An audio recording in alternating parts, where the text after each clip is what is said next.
Welcome back, everybody. It is. You just pull the little thing out. I did it like that. Welcome back, everybody. It is Thursday, 6:30 p.m. Eastern Standard Time, and you are here at Far Run Forge, and it's Troy and Eli. Watch out, he's casting spells with the little... That's right. Fix your mic and make sure it's down in your pocket there. It is. Okay. It just looks like it was about to come up. It's secured. I probably just messed with it. Scares me with him and technology. Making noise. So, hey, everybody. Go say hi to everybody who's in the chat. This thing's completely out of whack back here. Dan at Danimal's Creations and Adventures. Matthew 00 Negative. Roger Caldwell. Congratulations, Roger, on the win on the belt buckle. Shane Lalonde at Oofbert Forge. Daniel Baca at D-Baca Maker. Hope you're feeling better, buddy. And Alexis at Transcendental Art Studios. Jeff Woodring. Kenny at Metal Man. Hey, buddy. Metal Man. Adam at Speargrass. Aussie. Jeff Killian. George Anderson. And I think did I see Dana in here earlier? I don't know. Robert Whitney is here. Yeah. Great to have everybody here. Bobby at Dogbone. Dana. Saying hi, Troy and Eli. So good to have everybody in here. Dana is always like one of the first in here every single time. So sometimes we like miss him coming in, and then later on. Erica Pumpkin Patch. Good to have you here. Corey Shire. Man, got the whole hee-haw, just about the whole hee-haw gang in here. 16 of them to be exact. Nice. Well, it is always great to be in here with you guys, and got the forge rolling. Got a good pile of coke and a fire going in there. We'll kick that off for a second, and wishing everybody Happy New Year. First live stream of the new year. First one. 2024. Getting ready to start. In a couple months, getting ready to start our 5th year on YouTube. 4th year. 4th. Yeah. Yeah, 4th year. Sorry. 2020. Yeah. That's right. 2020 will start. Starting our 4th year on YouTube. On the YouTubes. Yeah. 5 years as a organization. So, it's great. Great to start it off with you guys. Great to be in here in the Forge. And hoping everybody's having a good start to the new year, and we are. We're looking at some weather here coming this weekend, so we're trying to prepare for that, and got plenty of stuff going on. There's never a lack of action here on the farm. We are down some chickens. Eli and I butchered some chickens a week or so ago, and we got one less because one of them we ate. Yeah, we did eat. No, we ate two. That's right. We cooked one night, and then we smoked one the other. Yeah, Memo made chicken and noodles of one, and then we smoked one shortly thereafter. Yeah. Yeah. So, very good. Mr. Kyle Jones is here. Great to have everybody in here. But anyway, talking about this year, we got some fun stuff coming up. We will have more sales and market events this year. I'm certain of it. Jack Pines Blacksmithing. Welcome in here. I'm guessing your name is... Apron sideways? It is. I don't know what's going on. I think it's this thing in the back. Should we break for a commercial or something? No.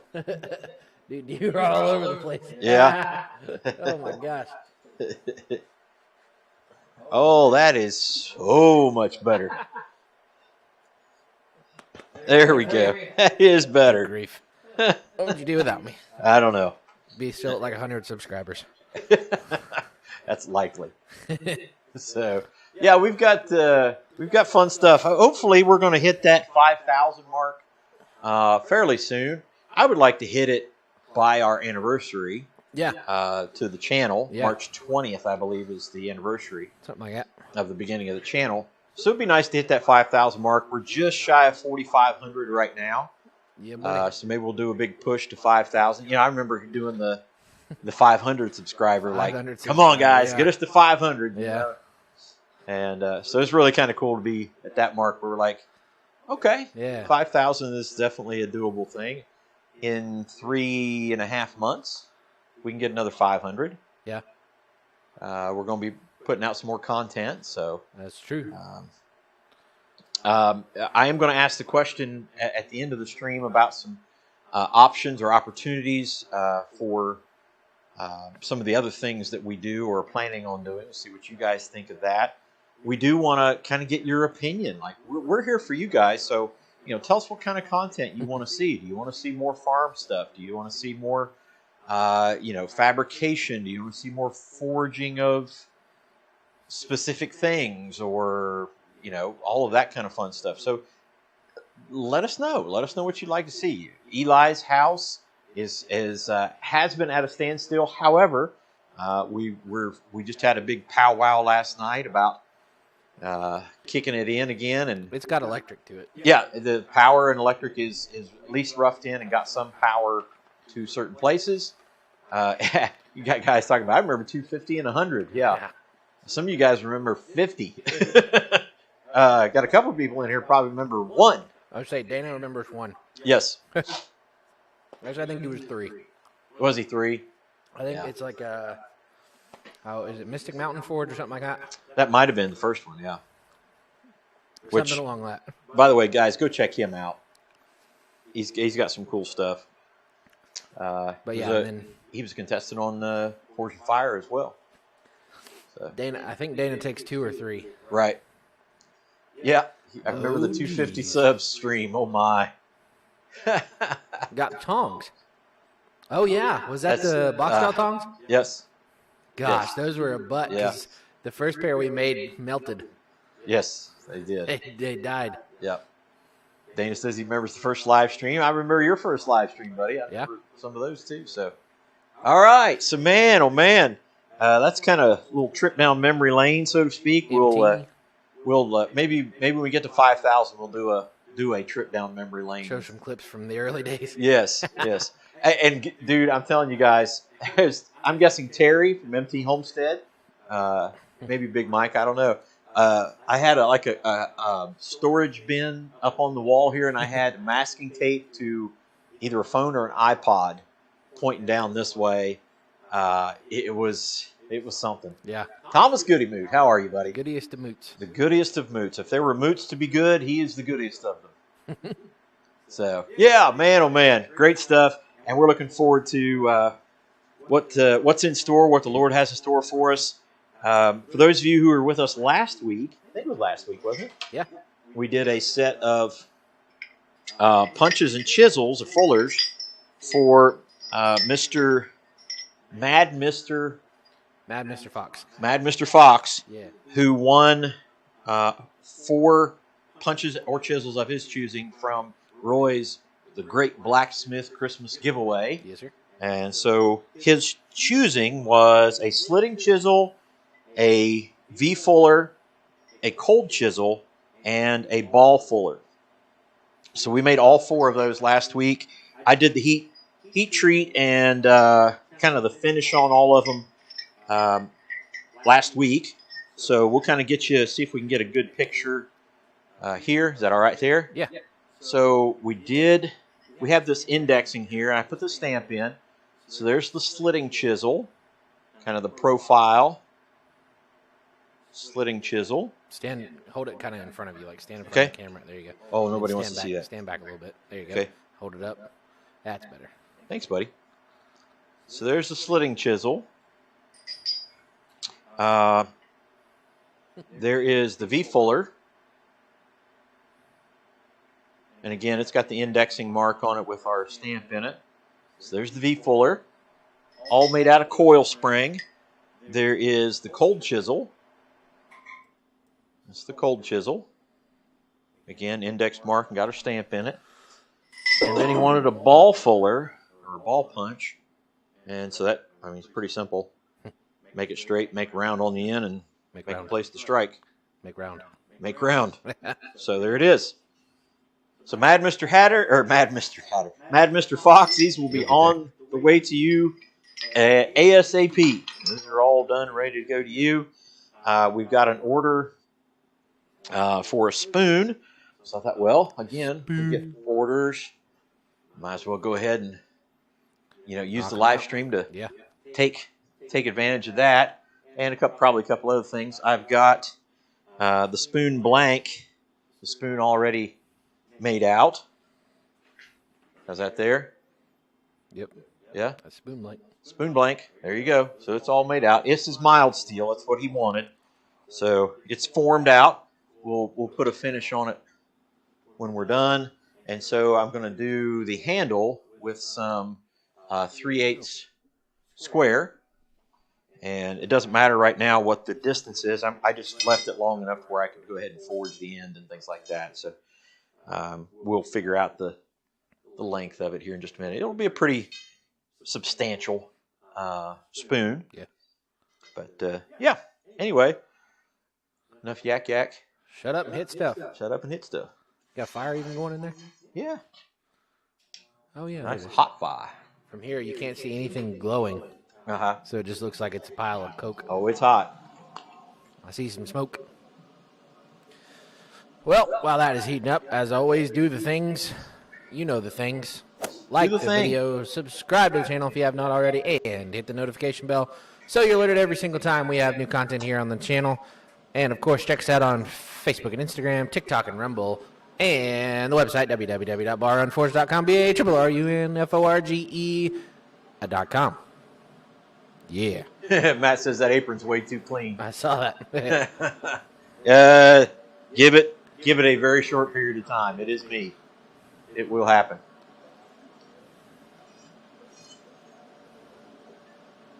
So anywho, last week we talked about the gathering, which will be here before we know it. Last weekend in April. Yes, sir. Yes, sir. April 26th to 28th. Yes, sir. And so we're looking forward to that. We've got new projects going on in here in the shop. Some shop renovations, some shop upgrades. There's a couple tools in here we got to get back in service. Yes, sir. And so, yeah, it's going to be a pretty fun time. Yeah, so. Yes. It's going to be. And buy a T-shirt, Kyle says. Buy a T-shirt. Which we're low on stock. Yep. We're low on a lot of things. Stock. Stock is one. Shirt stock. So I'm going to be over here at the Vice for just a minute, a couple times. To the Vice cam. Oh, too late. Early, sorry. Just to be upsetting. Very upsetting. Thomas wants to know if we're joining in on the Rose Challenge. Why? Whoa. We were just looking into ordering some metal for that. That's right. So, yes, both of us. The plan is yes. The both of ours. The both of us. What? Our belt buckles are air drying behind us. They just put another coat of acrylic on them. To the Vice cam.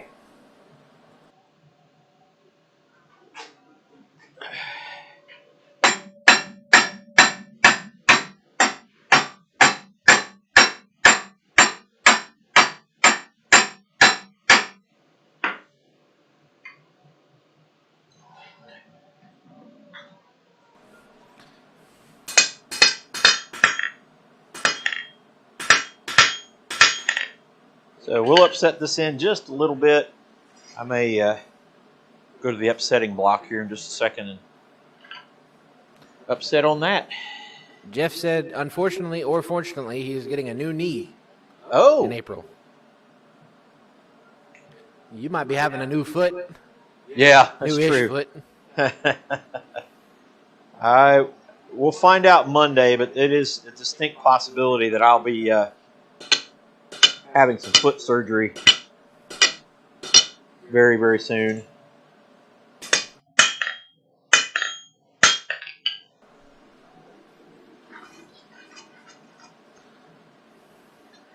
I've got some problems with some ligaments, tendons in my foot. Been hampering me since a little incident. Well, 2 harvests ago. Which one That's where was that? it kind of all started. Huh? Which one was that? had a little spill. Had a little fall.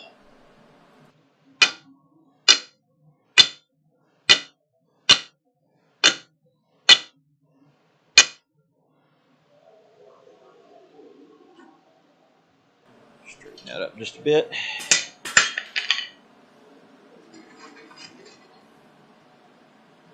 So hopefully we can get that repaired. You know, Eli and I were talking that it's kind of a timing thing too, because it has to be done, and I have to be able to be back in business before April, definitely. Not just because of the gathering, but I mean that's planting season, and getting ready for hay, and all that kind of other fun stuff. So I have to be back. So if they're going to do it, it has to happen now.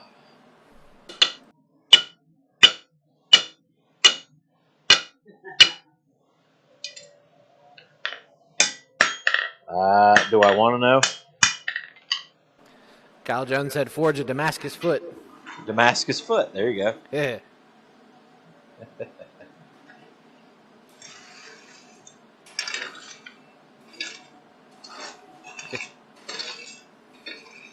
Why not? I think you get a few people volunteering. If you end up having to cut your foot off, they make you a foot. I figured there'd be more people volunteering to cut it off. Kenny said, "Put your best foot forward." Usually do. Kind of have to. Speaking of new parts, there's Wayne Heights. It's Mr. Cyborg.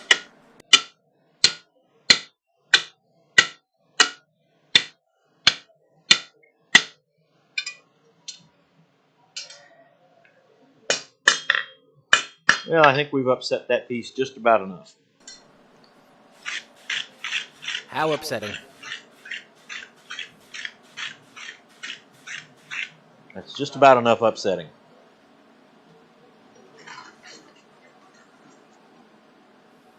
So we upset that in just a little bit. Now we'll flatten it down, spread that out so that it meets up with the shoe of the spoon. Spoon shoe. The spoon shoe.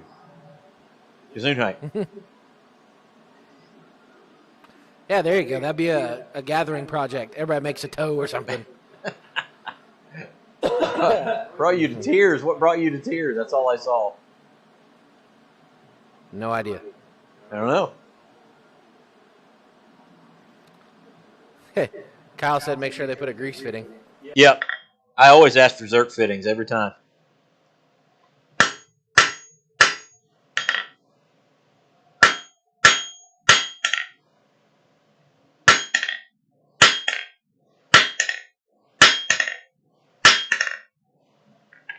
So I'm trying to establish those half on, half off blows. You think they put synovial fluid in grease guns?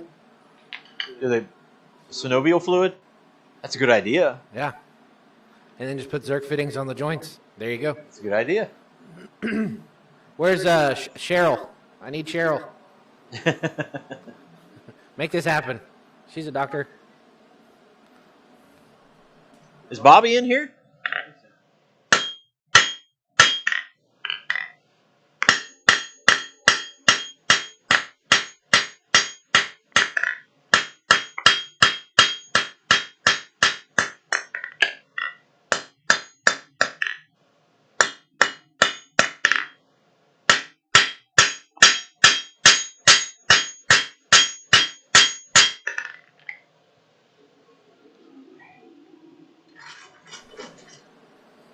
So again, I know most of you understand that. Then taking the cross peen on that piece and striking this way, it's spreading the material out again to make that connection, a connection point.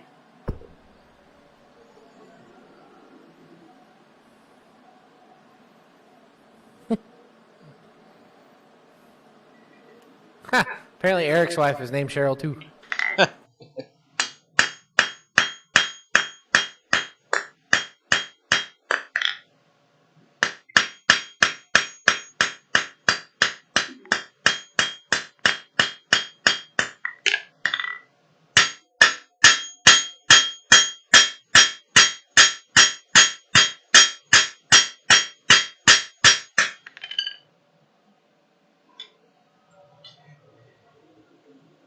Okay, well that's plenty wide enough.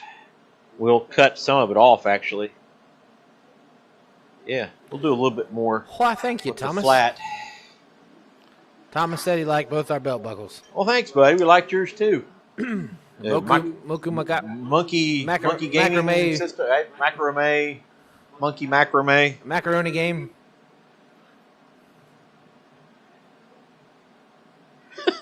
I still legitimately don't know how to pronounce it. Moku Agame. Is that right? I have no idea. Super lagged. Is that like a power that you have? Super lagged.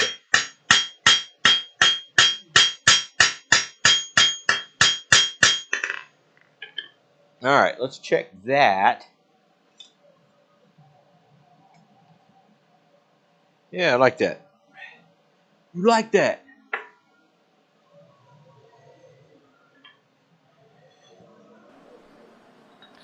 Said Moku Me Ga Me. Is that the Five Stooges? What did he do?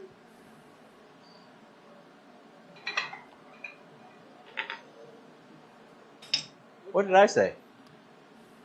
Moku Magame. I don't know what I said. Mokume Gami. Monkey gum.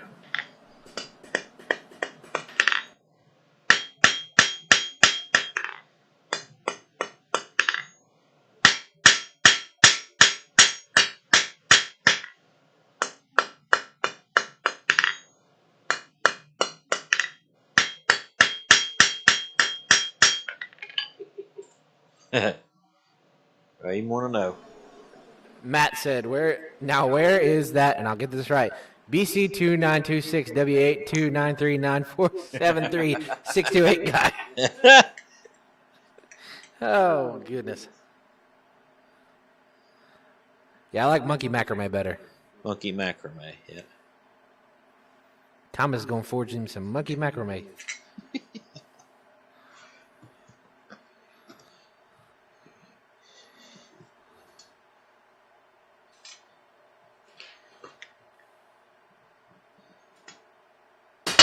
Bonk.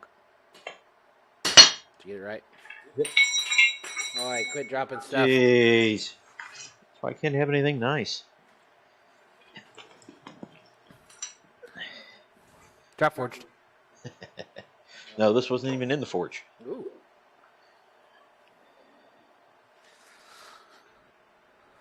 So yeah, monkey gum. Metal origami. There you go. Monkey gum is now official. There you go. Making some monkey gum.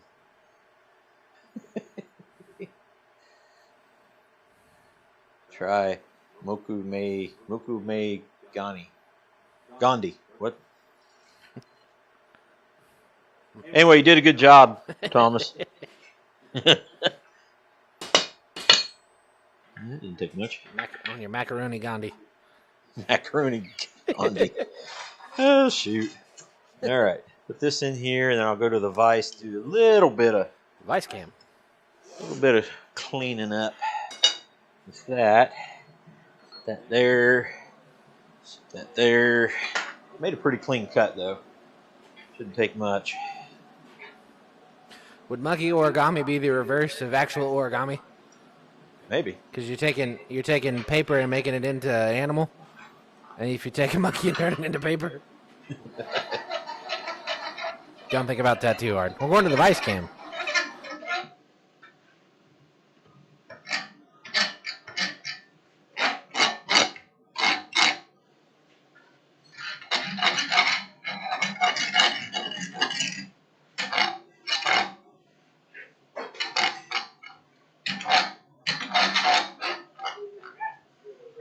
A little bit.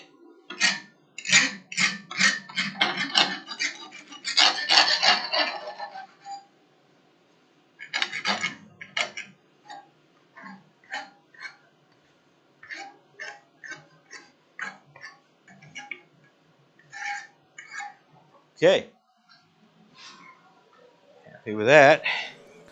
Say hi to Bill Wheel, Kevin at Trail Dust, Brian at the Vineyard Farmhouse, Eric, Pumpkin Patch. Man. A few other people jumped in here while I was not good friends in here. Yeah, buddy. Forget. Oh, I like that. When Ed Brazil was here, he picked up one of our rasps to work on something. He said, "Shoot, I can still shoe a horse with this thing." Well, some of them that's entirely possible because we got some good ones. Not much taken off of the old file rasps.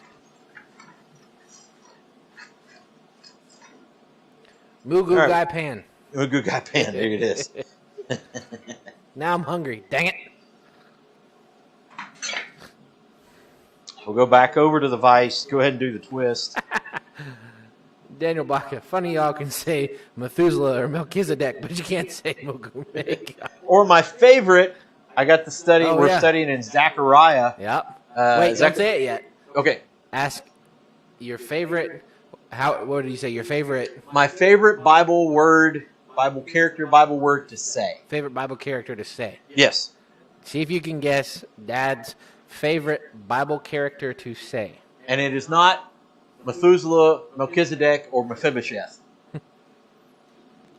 Isn't he the one that Reagan told to tear down the wall? What'd you say? Isn't he the one that President Reagan told to tear down the wall? Gorbachev. Ah, he ain't in the Bible, is he? No, I would say not.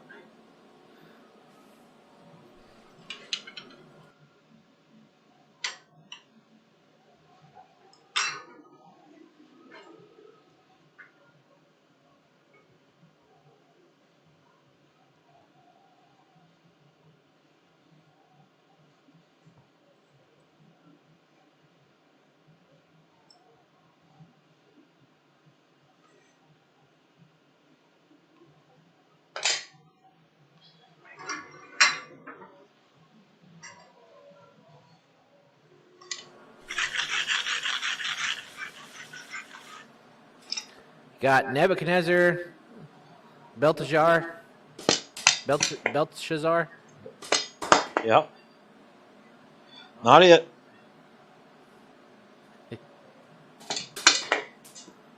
I already gave you a clue. I'm a bumblebee. I'm a Benny Boo. I'm a Benny Boo. I'm Benny. I'm Benny.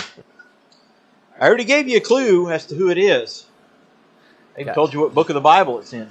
Nimrod and Abednego. Nimrod's a good one. Abednego. Nope. Bumblebee. Bumblebee. None of those.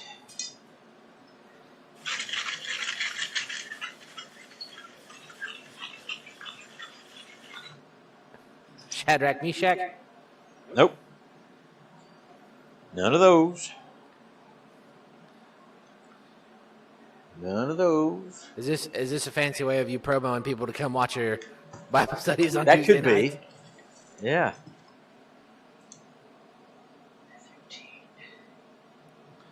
Oh. HBO Max got me on the commercials. The question is, what is Dad's favorite Bible character to pronounce? Pronounce.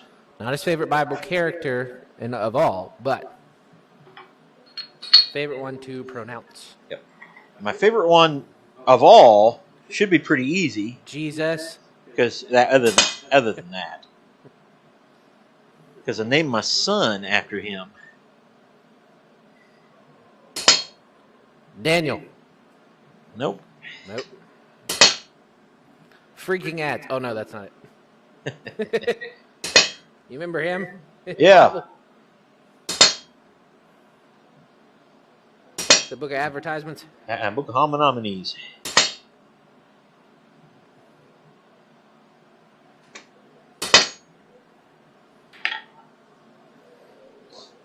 All right. Nope, not Melchizedek. Well, Dana, since you asked, on the Martinsville Church of Christ on our church's webpage, every Tuesday there is a link on Google Meets. Tuesday at 7. Tuesdays at 7.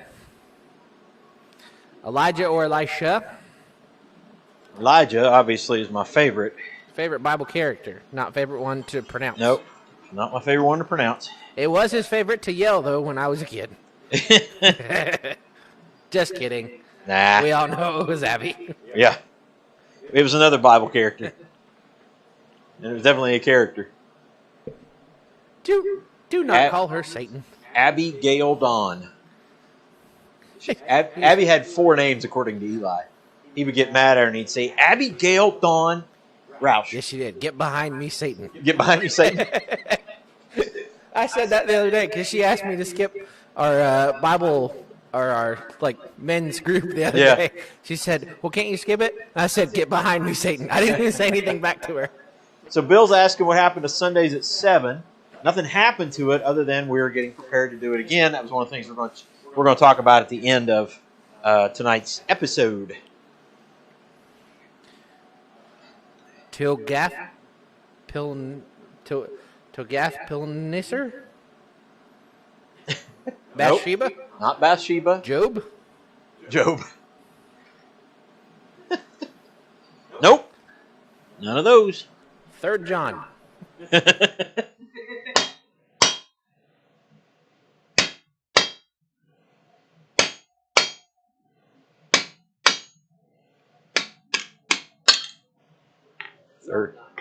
Third John, he said. Nope.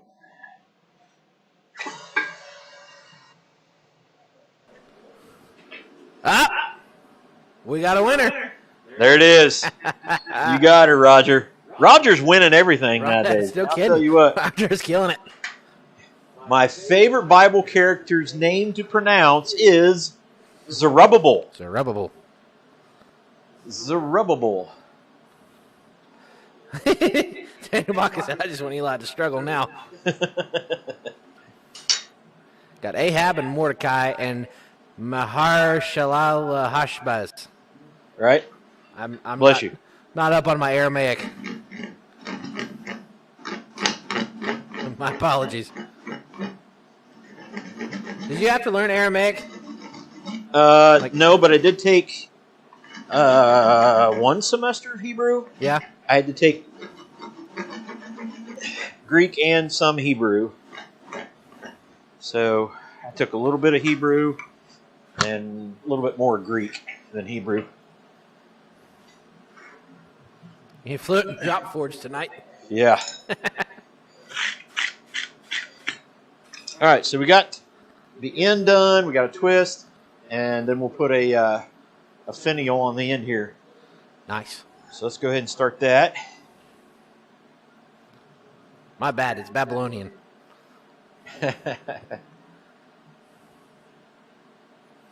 Mordecai. Zerubbabel. It's a good one.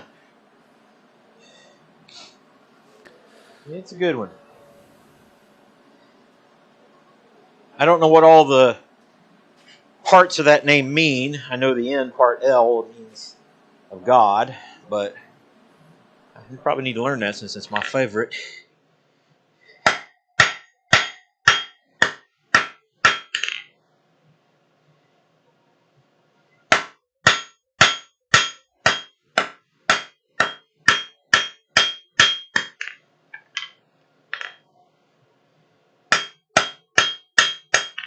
It's just fun to say. That's all I'm saying.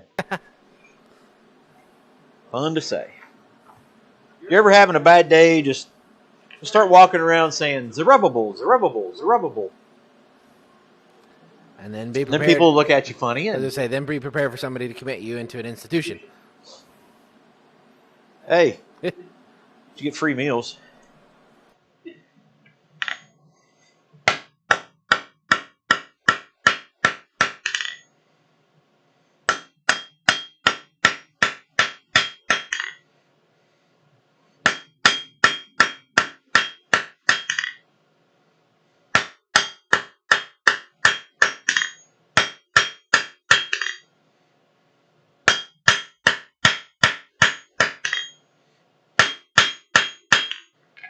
Yeah, we're going to draw that out some, kind of stretch it out, bring it down in dimension a little bit. So, Roger, to answer your question, from what I have Googled, there is no correlation between the town of Damascus, or the road of Damascus and the area of Damascus, to the making of Damascus steel. From like I said, from what I have been able to Google, I think we had somebody ask this in Metamora. Yeah. And, of course, everybody, Damascus steel, knives.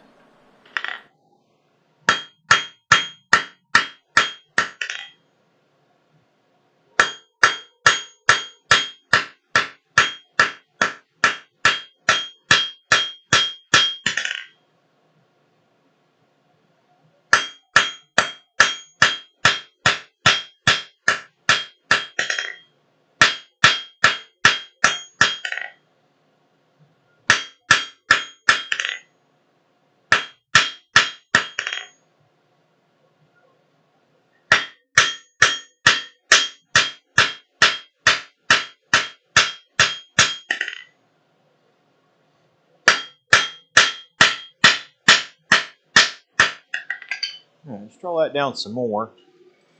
Just need to make. I'm going to do on the end as a ring, so I'm drawing that down, and then I'll make it round, make it into a hook. Corey Shire wants to know who's Zerubbabel. Who is Zerubbabel? Who is Zerubbabel? Zerubbabel. Well, he's a character in the book of Zechariah and other places as well. And I'll explain more here momentarily.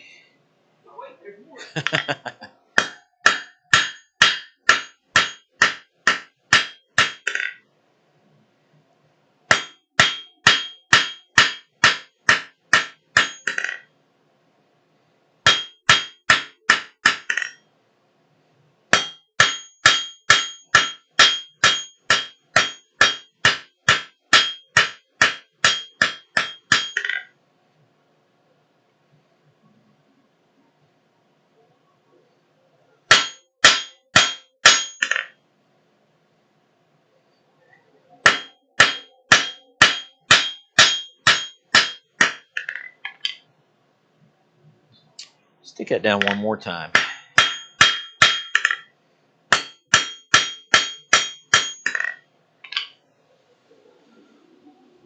Okay, Zerubbabel. Zerubbabel is a character in. Turn your fan off there, Papa. Huh? Turn your fan off there. Book of Zechariah.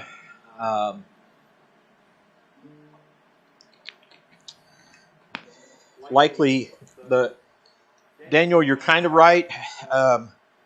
He would have had kind of a combination of his Hebrew name and Babylonian name. They were in Babylonian captivity, starting with the book of Jeremiah, at the end of the book of Jeremiah, for a 70-year period.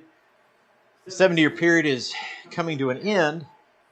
Oddly enough, the Persians take over the Babylonians, and King Cyrus, I think it was, King Cyrus says to the Hebrews, or the Jews, the people of Judah, go on home. However, he only sends a part of what was left over, what we would call the remnant. So he sends a part of them back to Jerusalem, and he gives them actually some funds and some materials to go rebuild the town and the temple. And so he sends them back. They're left with kind of two leaders at the time, and Zechariah also shows up to help kind of push them in that. Cyrus the Great, Persians and Medes about the same time. So anyway, they send Joshua, and Joshua is called at that time the high priest, which is really funny because he's in the tribe of Judah, and we'll get into all that kind of fun stuff. Anyway, so they have Joshua, who similar name to Joshua back in the time of Genesis and Exodus, Exodus, and so his similar name, and he's designated as the high priest. But it's kind of funny in that because they don't really know a whole lot about how to be a high priest. So Joshua is kind of unfamiliar with what it means to be a high priest. The other guy, who is also in the line of David, is also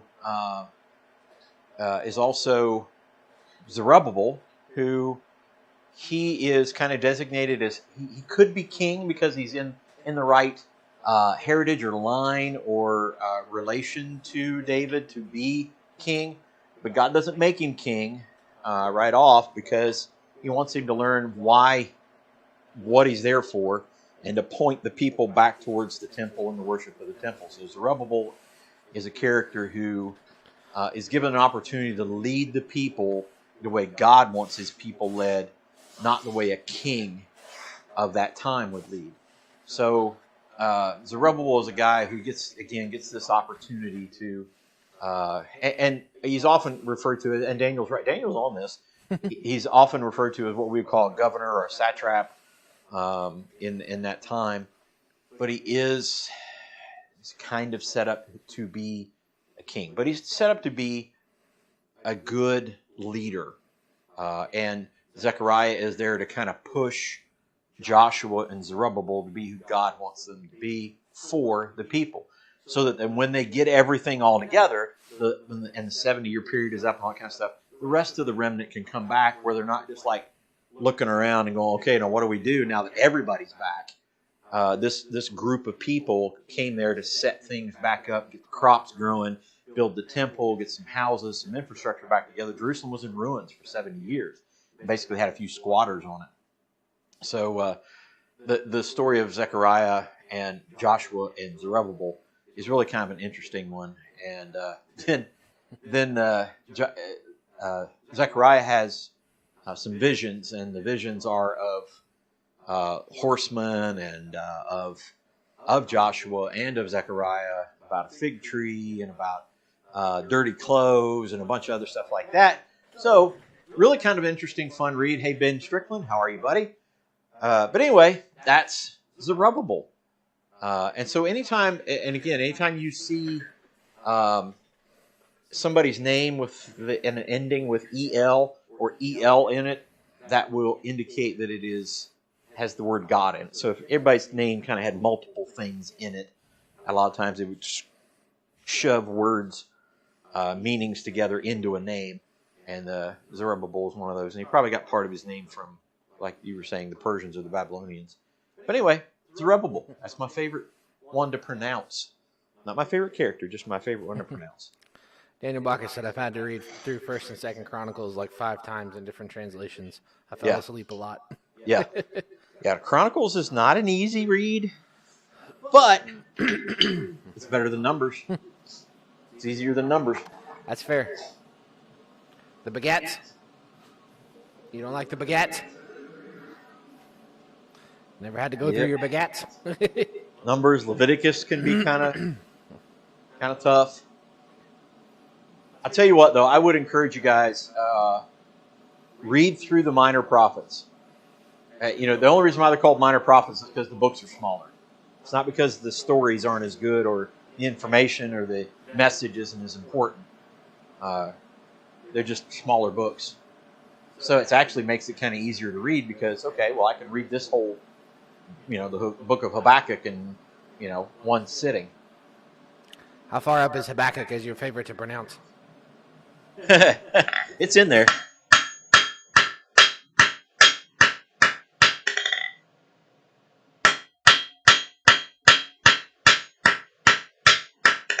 Habakkuk.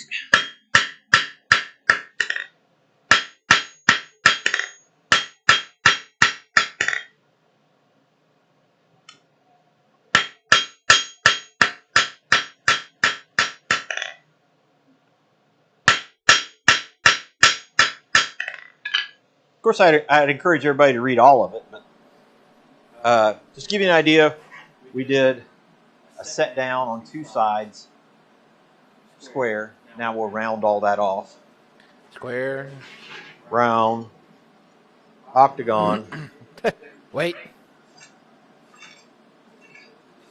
What, did Chris Dixon come in when I said that? Huh? Did Chris Dixon come in when I said that? No. Sure can, Dana. Yeah, and it's interactive, so you can actually either go where you can use like a microphone, you can do camera, or you can just listen in. Yeah. And watch. Because it's a virtual study.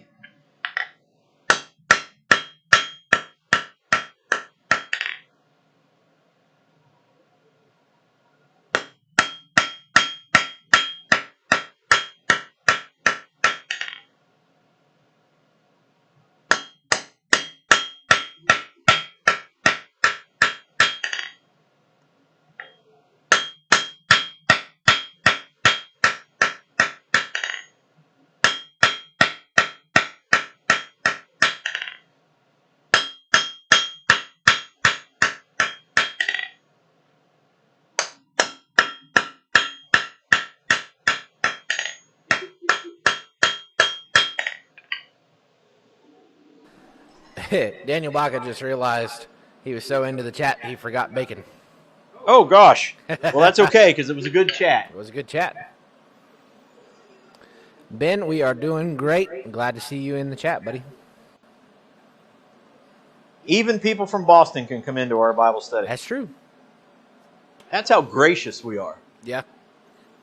Even Bostonians.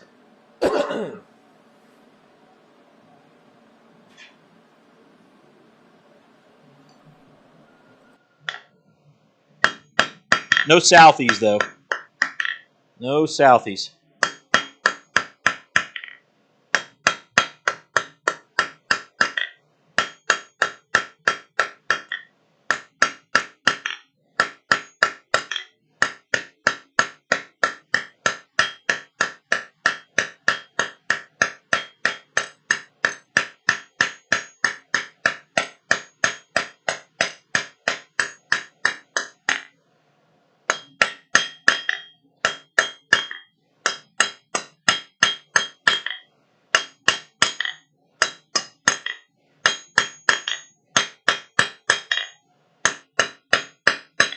Well, we'll do one more, kind of clean that up, and then we'll hit it with the old hot rasp. Hot rasp. George Anderson's heading out. Appreciate you stopping by. See you, George. Come see us anytime, buddy. High Desert said, what about those from the place up north that we don't talk about? We don't talk about them. We don't talk about them. Especially now. Yeah. Go Washington.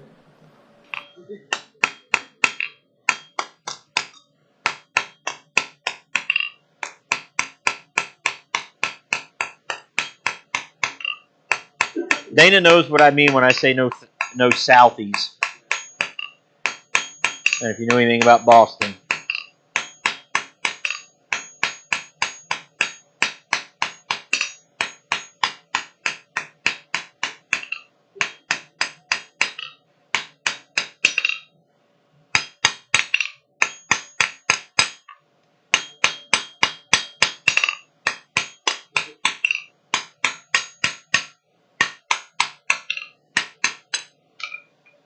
All right. Oh, man, there's a bunch of chats to follow up with. Okay. Roger Caldwell said, remind me not to show you a Confederate uniform. Absolutely not. We love Civil War stuff. Yeah. We have a Union jacket and a saber and a musket and a few other things. Tons of mini balls. Yeah. And buttons. And we have friends who some of you have met that are a part of Civil War reenactments. Yeah. So, absolutely. Love Civil War stuff. Also brings me to a point. I got a book for Christmas called The Man Who Saved Cincinnati. And this dude is an absolute, just like, way too cool. He basically, like, literally saved Cincinnati in the Civil War. And then also started the first African-American division of the Civil War, who went on to then go in the battle up in the northern part of Maryland, where Glory, the movie Glory, the guys, right, 54th. The guys that are part of that originally started here in Cincinnati. 54th Mass. And he also wrote Ben-Hur. Oh, he wrote Ben-Hur. Yeah, he just casually wrote Ben-Hur. One of, like, the greatest American fiction stories ever told. And nobody knows him. So, haven't started reading it yet. I'm not a very fast reader, so. Okay. Then He's in a club. Huh? Matthew. Oh. What else is? Do we let the people from the state up north in? Depends on who they are. Yeah. We don't talk about the fact that they won and are going to the national championship. I did go to MSU, but I went to Morehead State University. That is in Eastern Kentucky, not State Up North State University.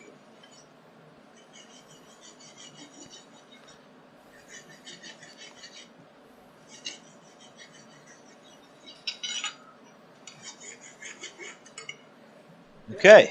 Okay. So that part's done.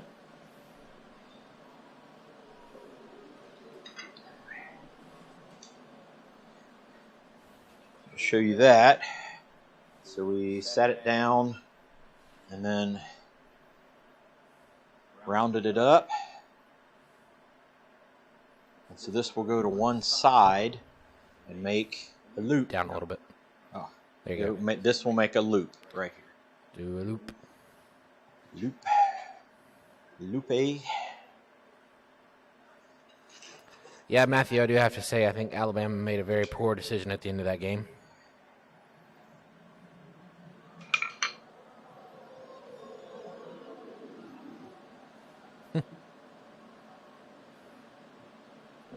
But as much as I can't believe I'm saying this, I'd rather see Alabama win. It hurt, didn't it? It did. Yeah, I thought I'd never say the words roll tide. Right.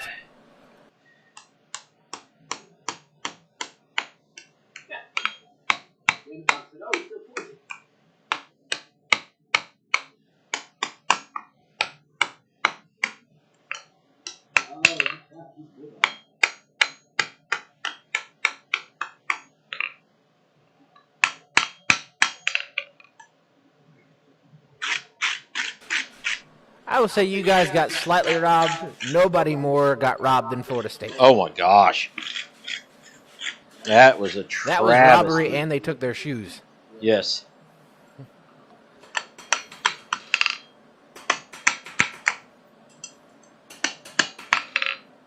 Yeah, that was hideous. Oh, shoot. Wayne said, why was Troy shaking his thingy at us? You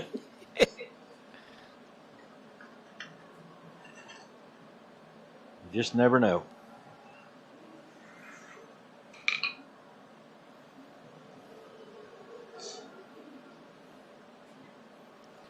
Thomas said, okay, well, it was probably for the better not doing to Michigan State. They couldn't handle you. What do you call a person from Ohio? Right? Better. Smart. Where to begin?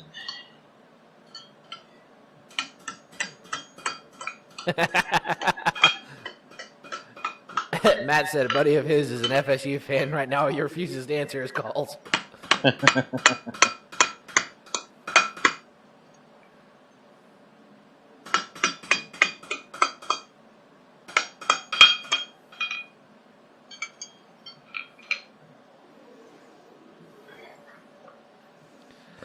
Our team didn't look so hot this year. No. They made it through, but...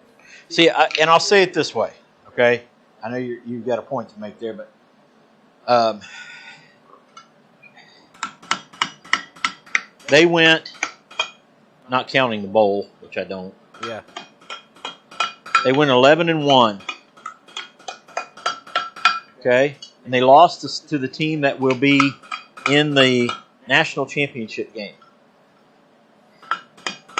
So they went 11-1. They had one loss. Yeah. And lost their one regular season game, the one game in the season, to the team that will be in the national championship. That is a crappy year at Ohio State. Yeah. Most everybody else, that's a good year. They'd be bragging their pants off. Yeah. Like we were a one-loss team this year. And the team we lost to is in the national championship. This year sucks. Albeit potentially due to some foul play. Right? And God, if they win, I know you're not into sports, but Lord, please wreck them. Find the stuff. Amen. In nomine Patri et Filii et Spiritus Sancti. All of the things. Yes, all of them.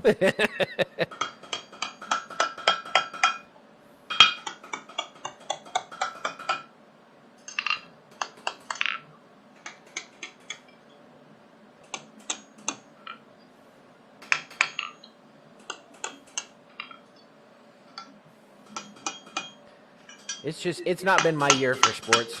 I'll say that. Just nothing went right. Everything got so close and then just tough, you know? Yep.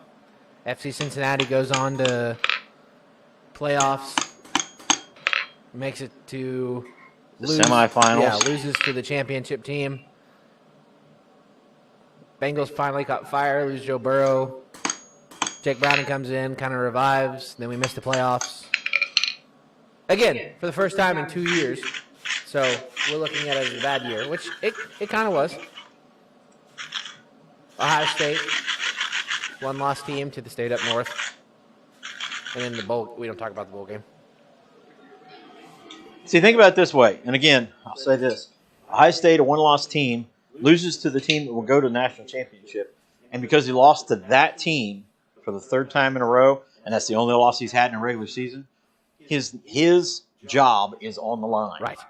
Because he's not in the national championship and he lost to one team. Yeah. That's the mindset. We got a lot of sports ball people in here.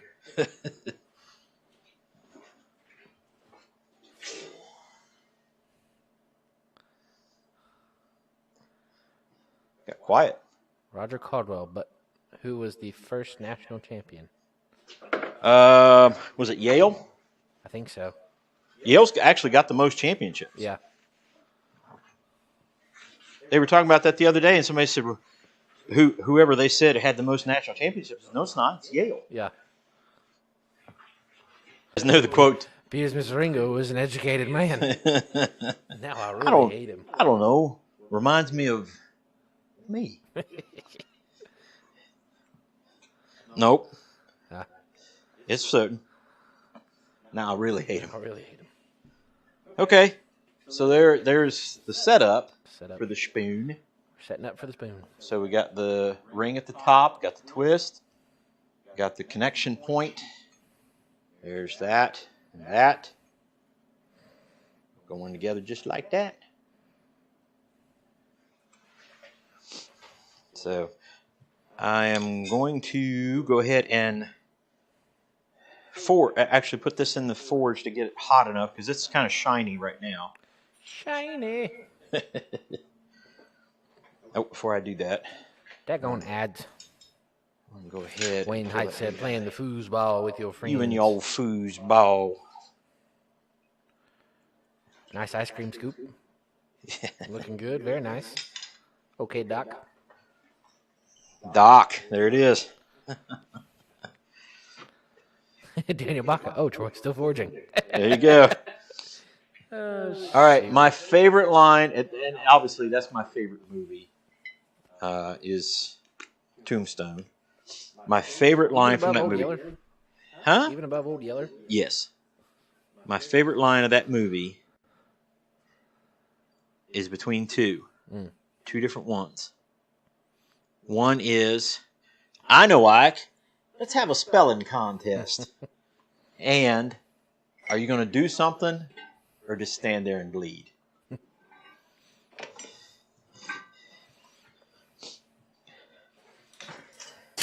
Love those two lines. Kenny said, I'm in my prime is my favorite. Oh, that's right. Oh, I heard you were retired. Oh, I'm in my prime. Not me. I'm in my prime. Yeah, you look it. Nice toilet spoon, ice cream spoon, toilet spoon. Skin that smoke wagon. Skin that smoke wagon. Jerk that pistol and go to work. Come on, boy. I said throw down. I said throw down, boy. Skin it and see what happens. Corey Shire, you talking about Tombstone? No, I wouldn't do that. All right, I gotta go over to the drill press. Say when.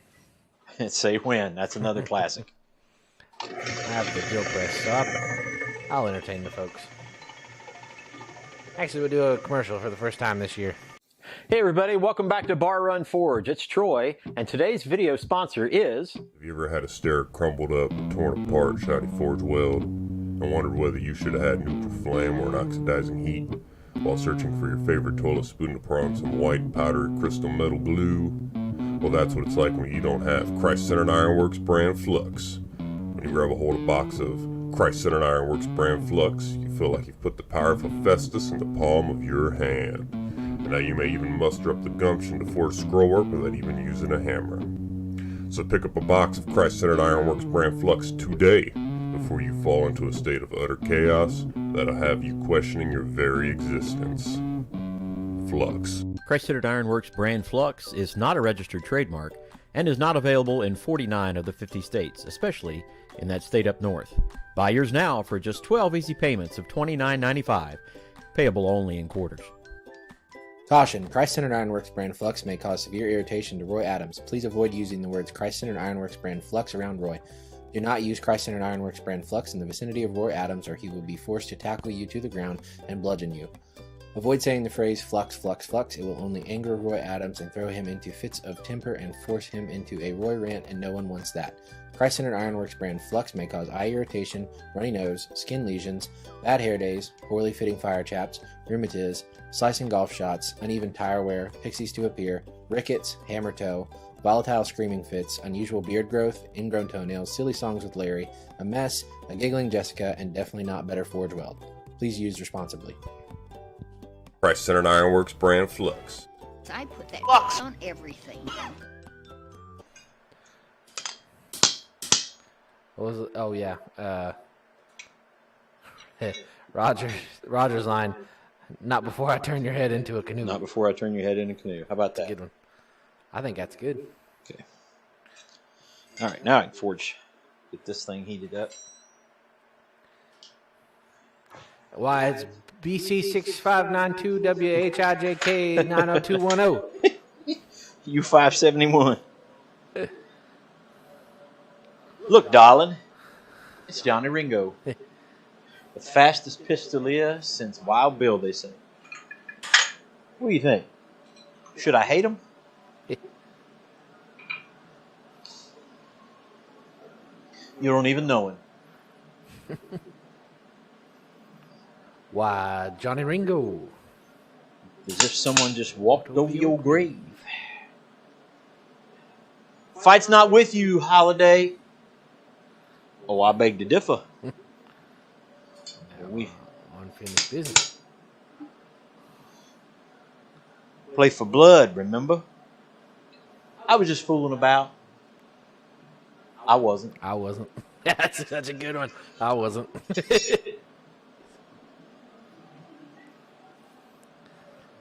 Whilst Tombstone is a great movie to quote one-liners from.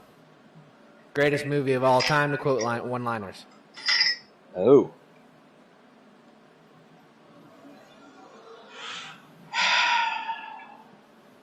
Huh. There is an answer. Yeah. You know the answer. Most quotable one-liners. I don't know, buddy. Yes, you do. Wayne Heights. And now for some riveting content.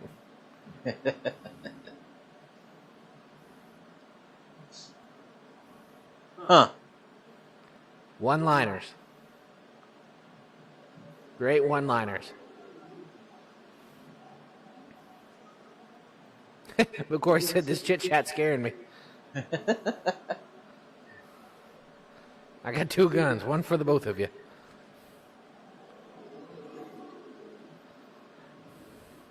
Daniel Bacchus says Blazing Saddles or Princess Bride. Yeah, that's a good one. Pumpkin Patch Eric says Forrest Gump. That's another good one. That one just doesn't have the one-liners like Tombstone or Blazing Saddles. Yeah. Hey, what one are you thinking of? Dude, come on. Huh? You quote it all the time. It's not Monty Python. No. Dude, where's my car? No. Definitely not. See you, Jack. I am at a loss, my friend. War movie. Old war movie. Old war? Not movie? old. The movie's not old, but it's about an older war. Is it Saving Private Ryan? No. No? Old Troy? No. No? Oh, 300. There you go. 300. Yes. Very quotable movie. Sling Blade. Sling Blade. You started off. Yes, sir. Oh, goodness. Ain't got no gas in it. What'd you kill Jesse for? Yeah, that needs some more. Apocalypse Now? I don't know about that being a quotable one-liner movie. Yeah, I'd say not. Not a quotable one-liner movie. Good movie. Yeah. Crazy movie.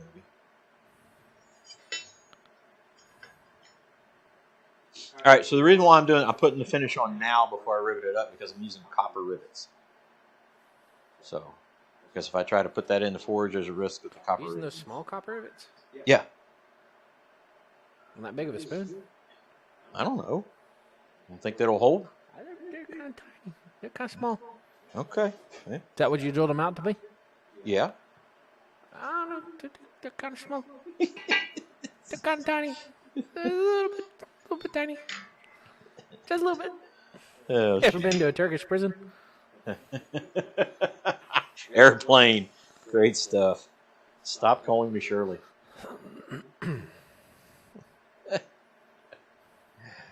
Oh my gosh. Ever been to a Turkish prison? That's great. That's a good one, Thomas Goody Moot. You're going to get shot for this. No, more like chewed out. I've been chewed out before. Yep. That's a good movie to quote too. Gorlami. Aldor Rain. Aldor, what was his name? Aldo Rain. Rain. Aldo Rain. You'll be shot for this.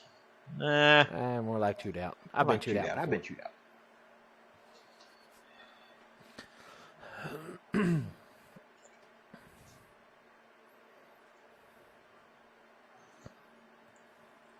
All right, we'll let that one sit there. So I guess I need to go drill that out some more. I shall return. Sorry to ruin your rivet party.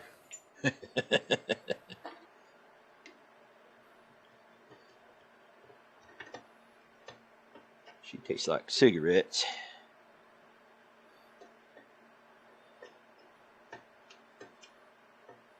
Trying to think of other good ones. Talk to the people, give them a commercial or something. I already gave them the commercial. Oh. Now I have to do things. Yeah, do things, say stuff. Entertain them. Are you not entertained? There you go. That's a good one. Not a whole lot of one-liners, but it's a No. good movie. What's a good one-liner from Troy? You know any? Imagine a king who fights his own battles. That's one, yeah. Wouldn't that be something? Ballad of Buster Scruggs. Hilarious movie. The final fight scene of the first act of that movie is hilarious. What's that?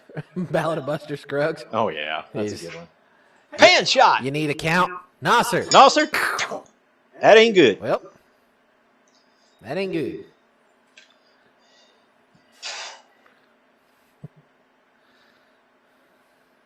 The problem with And if you don't mind me espousing a better class of your drinking buddies. the problem with that movie is they're not necessarily like quick-witted one-liners. They're he kind of has to say That long drawn out. right, nonsense. very Yeah. explanatory.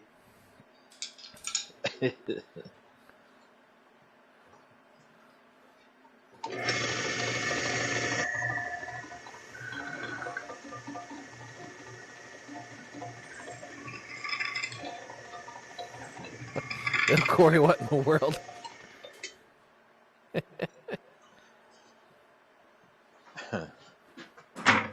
Are you? Hold on. Go ahead. He was about to just go ahead and start grinding on there without giving any warning. Nonsense.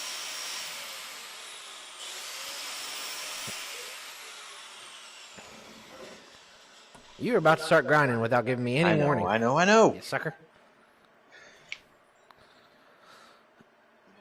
Shave and a better disposition. And if you don't mind me espousing your friends, a better class of drinking buddies.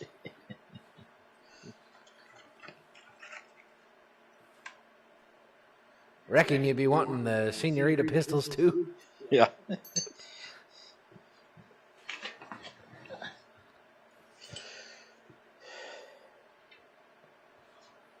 You seen them. You You play play them. And if and I don't,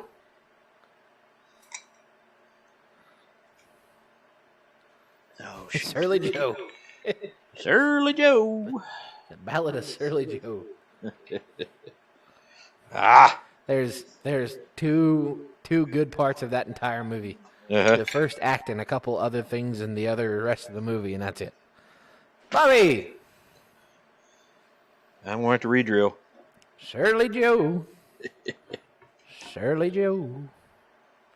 Where'd he end up? I don't know. Surly Joe.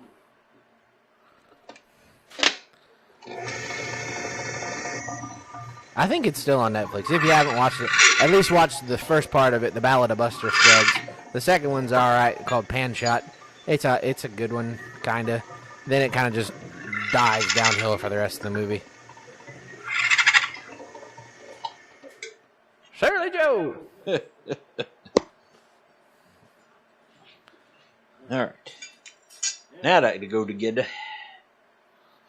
Who do we have to sub to? If you haven't subbed already, subscribe to the channel. Bar Run Forge. Right here on YouTube. Amazon, TikTok, and Rumble. Wait. Amazon. Is that what you said? I mean, you can. You can subscribe to us on Amazon. You can buy some stuff off our wish list. Amazon, TikTok. I figured you'd like that. Oh, goodness. Agreed, Matt. Oh, I'm going to turn that off because that's going to echo like crazy.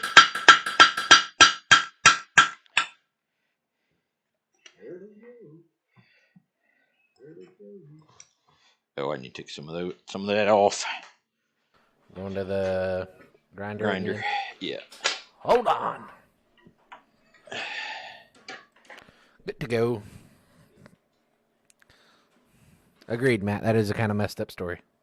With Liam Neeson, too, of all people.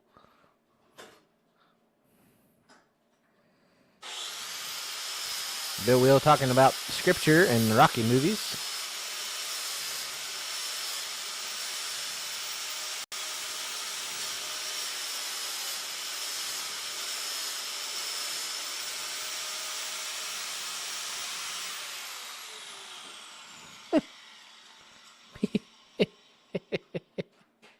Be sure and tell him Large Marge sent you. When they pulled the mangled bodies out of the wreckage. Are you done on the grinder? I think so. Okay. They look like this. But yes, all that to make the point, the movie 300 is probably one of the best quotable one-liner movies of all time. F. King Leonidas. F and what? Oh, you'll find one. What better person to play a Greek king Right. than The guy with the heaviest Scottish accent you could possibly imagine. Scottish as possible? He's a very Leonidas kind of character, right? Again, he plays it perfectly, Oh, sure. but it's the wrong person.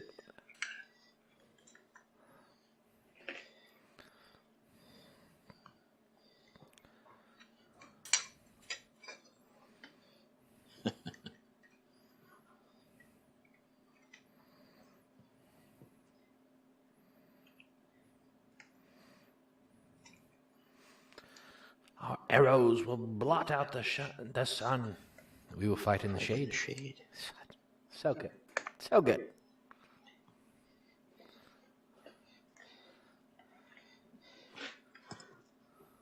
Then he laughs at him. You had to say it. Yeah. Fight in the shade. Fight in the shade.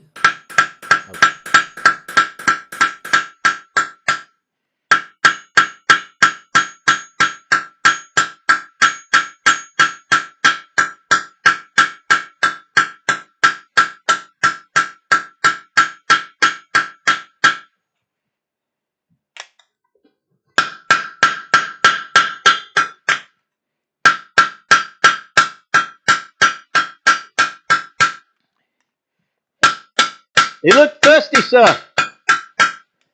Let's give them a drink. Something to drink. Excuse me. You're right. Great.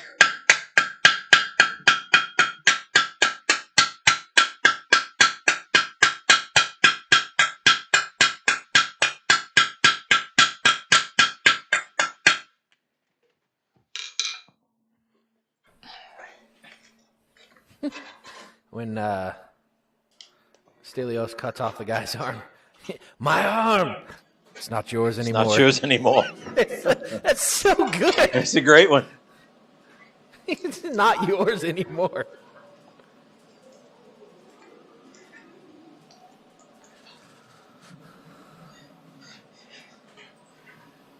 Great one. That's great.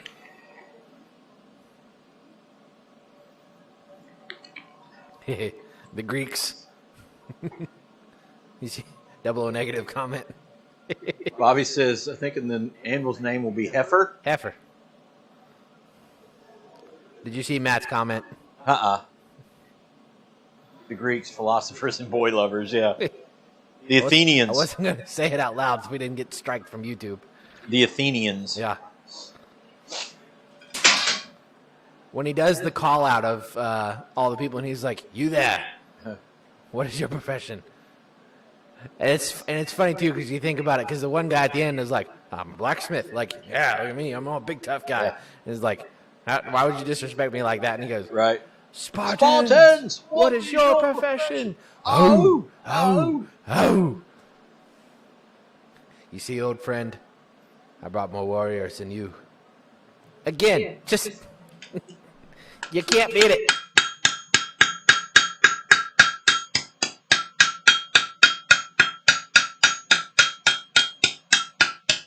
Good soundtrack, too.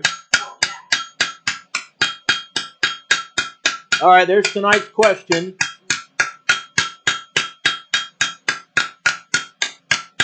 Best movie soundtrack. Guardians of the Galaxy. 1, 2, or 3? First one. By far. Best movie soundtrack. Soundtrack or score? Or both? Both. So our favorite line. Idiots.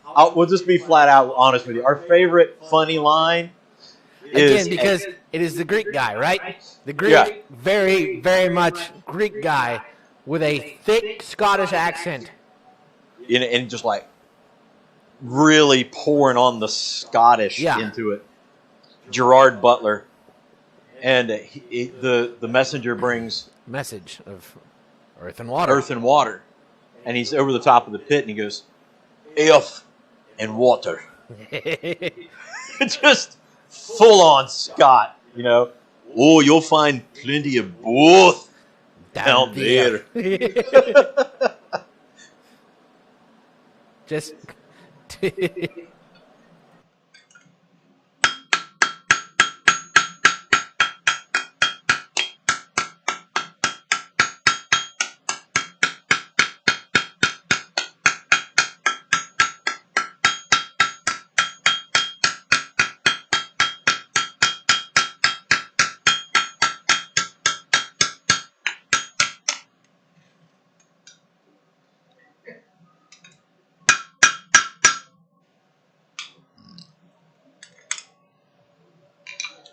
Just need to tighten it up. Bobby Lonis agrees. Guardians. Guardians, huh? Yep. Anything from George Lucas? I mean, it's hard. John Williams is hard to beat. John Williams is hard to beat.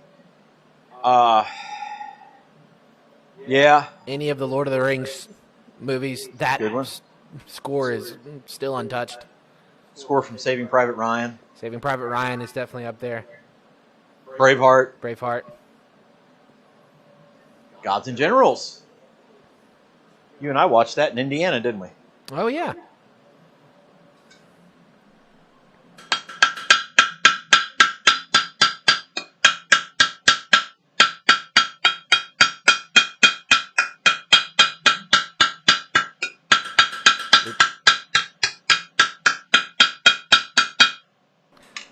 There was a survey done on the most emotional soundtrack of all time,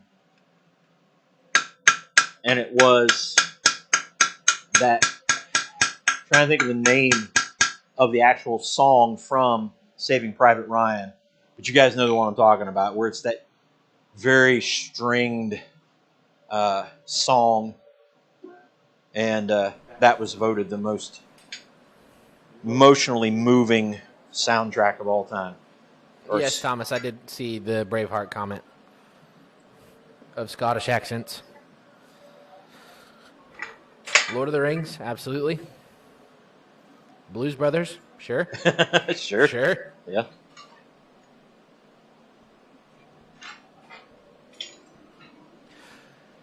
Tarzan, the animated Tarzan movie. Phil Collins. All right. That one has to be up there. Sure. Phil Collins wrote an absolute banger of a movie album.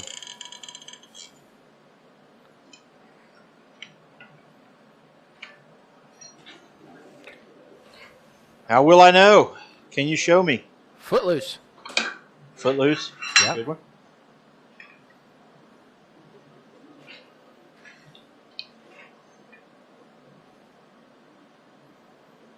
Titanic.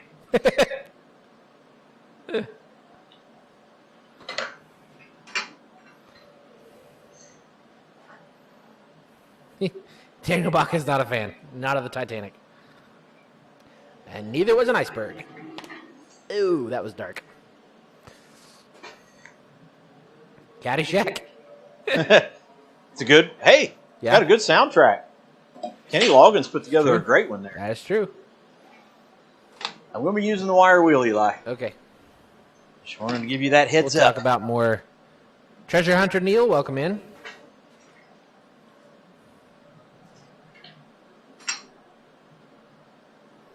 Lawrence of Arabia. Good one.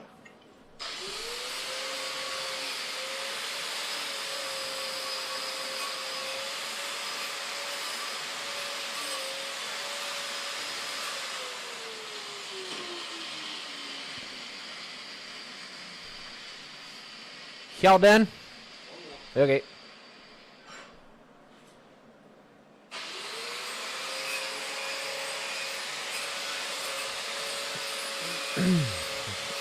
No ship has ever been sunk by lettuce.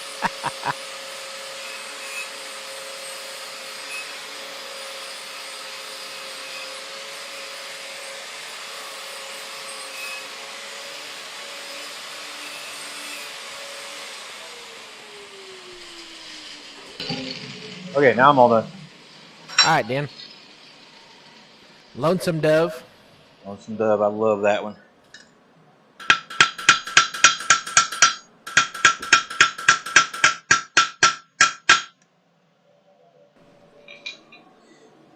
All right, I think we're ready to put the finish on it.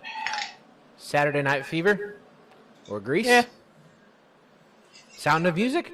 Classic. Gone with the Wind. Yeah.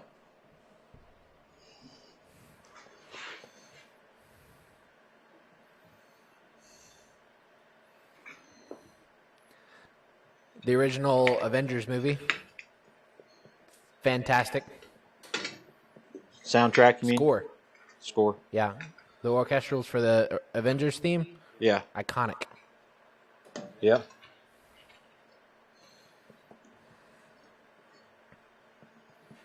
Pirates has got a good score. Pirates of the Caribbean has a great score. Kill Bill, good soundtrack, Yeah. sure.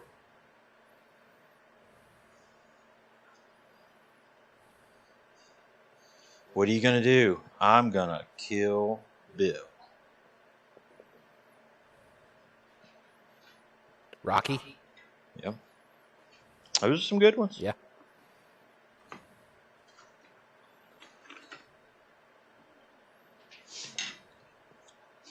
So why is that? Why is what? Why are these good soundtracks or good scores? That's a separate question. Yeah. I feel like a good score is a good combination of complexity and simplicity in that the complexity of it's impressive that was put together and composed. Simplicity in the fact that it's memorable. Yeah. That it kind of sticks to your head. That it's catchy. Well, what is music really based on? Is this deep theological stuff or no? I mean, it's, why is that memorable? Why is like I said, the Saving Private Ryan. Yeah. Why is that memorable? Same reason any music is memorable. It evokes emotion. Sweet emotion. Great song.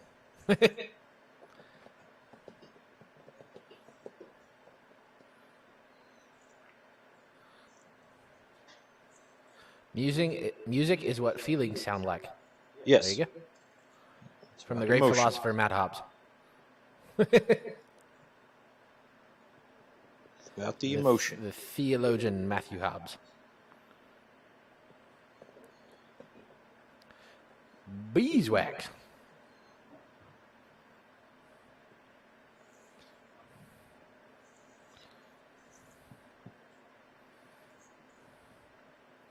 I have Tarzan stuck in my head.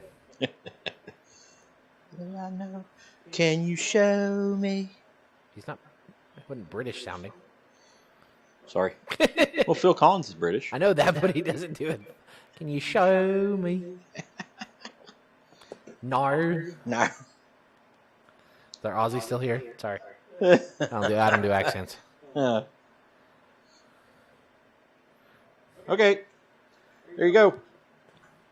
Spoon. A spoon.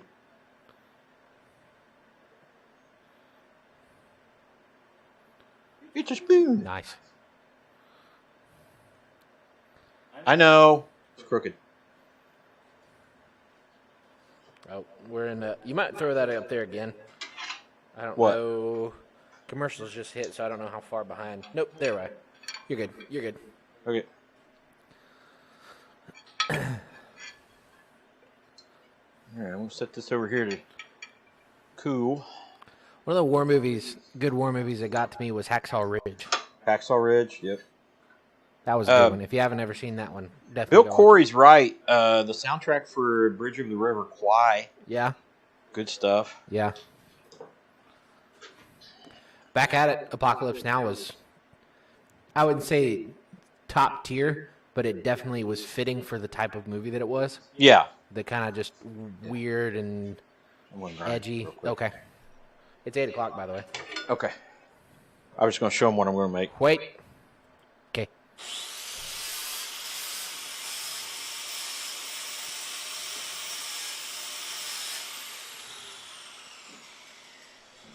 That's it. And he's back. So while that is over there cooling, I'll show you one of the other projects we've got coming up. And it is a roasting fork. And we're doing it at a flat bar 1/4 by 1.25 inches. So what I'm going to do, and I'll kind of give you a little mini sample.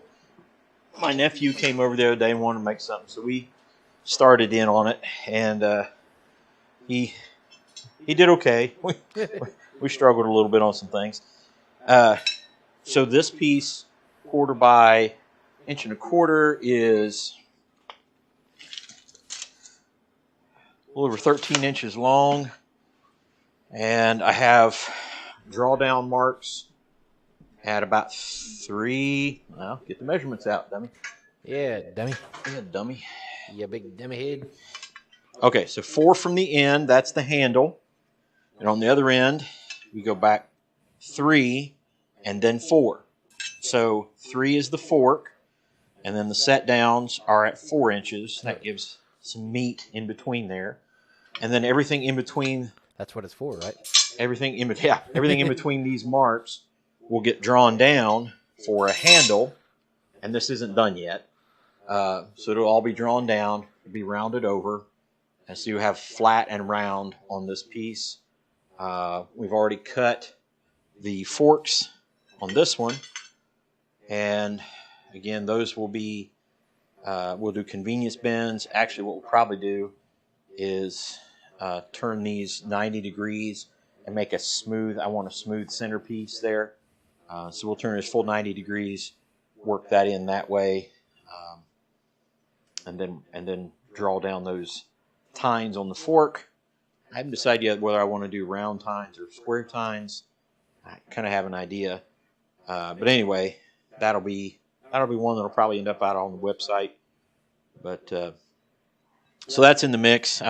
If I got done with the spoon early, I was going to jump into that, but it does not appear. Sanford and Sons.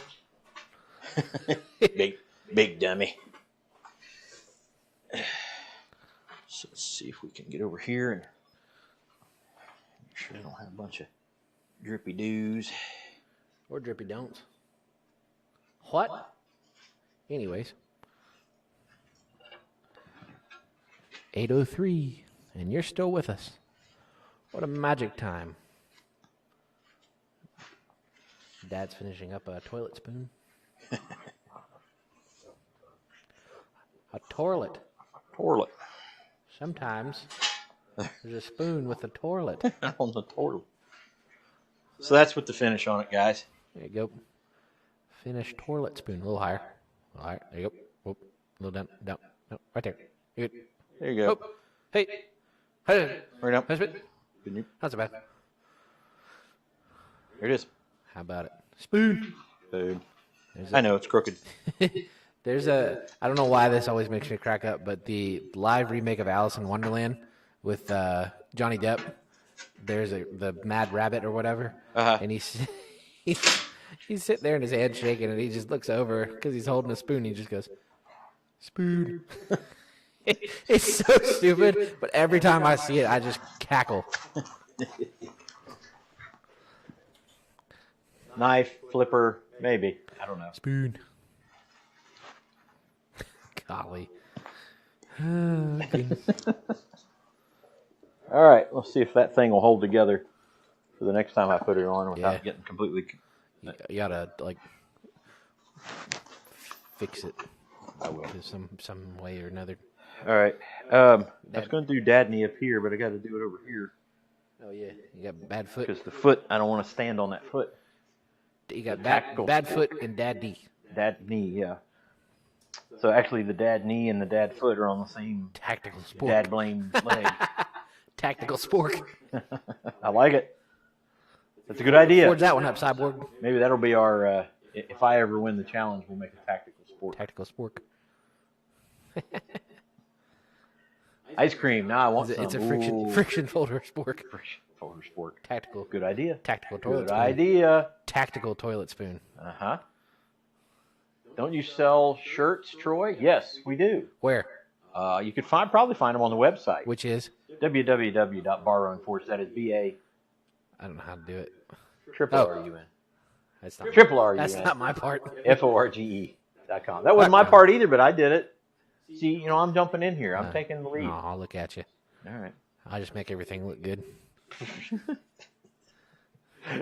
Men in Black, right? Difference between you and me? Yeah. I'll make this look good. I was thinking of the Avengers, and he said, "Oh, I'm not the boss. I just pay for everything and make everything look better." Yep. So anywho, couple things we're going to talk about. The Jesus. gathering. Oh. April 26th through the 28th. Will we talk about Jesus at the gathering? We will. Okay, good. April 26th through the 28th. I threw you off, didn't I? I'm sorry, but you've thrown off the Emperor's Groove. Sorry! So, 26th through 28th of April, free event. Which is Friday, Saturday, and Friday, Sunday. Saturday, Sunday. Some people show up on Thursday, leave on Monday, Tuesday, whenever. Sunday we do go to church. You're more than welcome to. That's where Dad works. And I also work, not paid for work, but work. And you're more than welcome to join us. Bring decent clothes. We're not I preach in jeans and a pullover. We're not a fancy church. We're just some old country folk that meet in a little white building in kind of the central area where everybody can meet. Yep. And we're hoping this year, if you guys are musically inclined, bring an instrument. Somebody bring one of them stomp fiddles, if and you know how to play it. Yeah. Yeah. I don't know why stomp fiddle just sounded fun to have. It's okay. That's all right. Got guitar Open to have players music. Bring the local fare, local food item or drink or something like that that's kind of common to your area that everybody kind of digs, kind of share. Black hours would be Ale8, Grippo's, Skyline, right? Terry's Pizza. Terry's Pizza. There you go. That's about it. And then what else? Yeah, we'll do some foraging.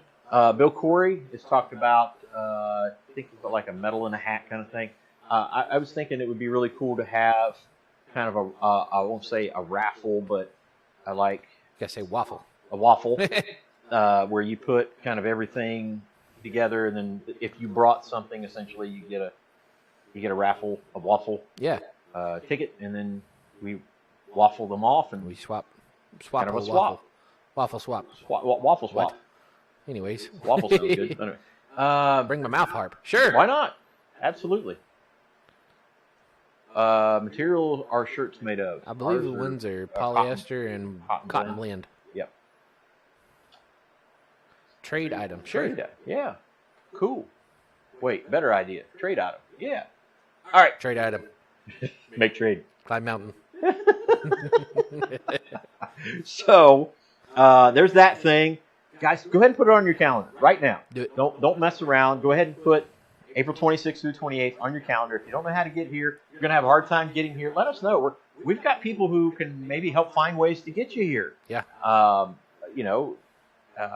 I said, it's a free event, so just a matter of getting There's a Matt Hobbs, Ben Strickland train that comes from the south sometimes. Right. There's a few other people that fly in, and some come from the east, some come from the west, some come from the north, the south, here. Yep. So yeah, please put that on Bring the a didgeridoo. And a significant other. Yeah. More than welcome. Kids. If you got one, bring Yep. it. And if the kids want to go play in the creek or run around on the farm, or there's some other things to do in our area. It's not just like this is the only thing here. There's several parks in our area, some really cool historical sites. There's very historical sites in our area, so really, really cool. Would love to have you guys for sure. The other thing we're going to talk about, and Bill Will brought it up, was our Sundays at 7. Tonight, Eli and I are going to meet again, and we're going to have a conversation as to some of our content, and then also what we're going to when we're going to schedule the next Sundays at 7. We've got a couple things coming up. We want to make sure we get it timed right to put it in. And so the question we have for you guys is the frequency of Sundays at 7. So if we do Sundays at 7, I will tell you right now, it'll be a very big challenge for us to do it every Sunday. And it would be a huge challenge for us to do Sundays at 7 every Sunday, especially when we're doing Thursdays as well. So it's either going to be monthly or every other week or twice a month or something like that. That's pretty much the max. We would love to, but we just can't do every Sunday. So if you guys are interested in that, and bring people into this is such a cool event. Eli will tell you when we do Sundays at 7, I come out of here just hyped. I'm just really cranked up usually. So that's Sundays at 7. If you're not sure what Sundays at 7 are, they are.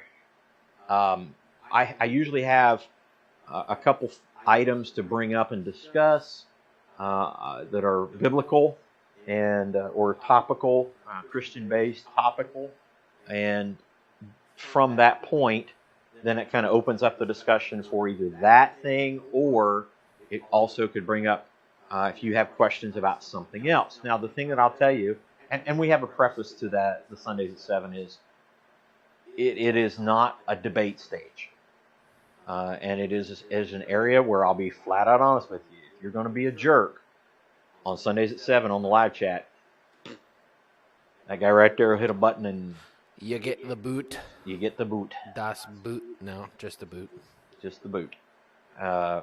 Maybe we'll put if you're a little ornery, we'll put you in timeout. If you're just stupid and a jerk, we'll just kick you out.